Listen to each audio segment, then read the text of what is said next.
Ուկրաինայի շուրջ բանակցությունները շարունակվում են եւ դրանք դեռ որոշ ժամանակ էլ կընթանան, բայց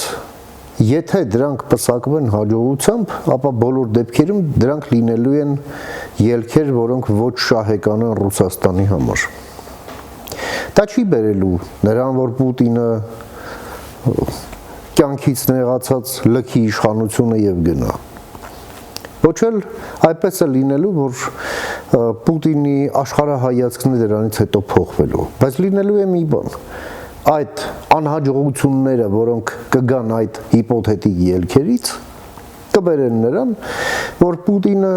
նորանոր հաղթանակներով ճակերտավոր կփորձի կերակրել սեփական այդ ֆաշիզացված հասարակությունը։ Իսկ որտեղ նա կարող է այդ հաղթանակներն արձանագրել։ Բնական է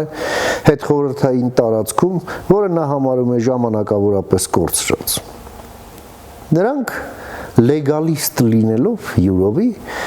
այն բոլոր դեռ չխզված փաստաթղթերը վերցնելու են եւ գան իրենց ճակերտավոր ասենք ապրանքի հետևից։ Մենք ռուսների հետ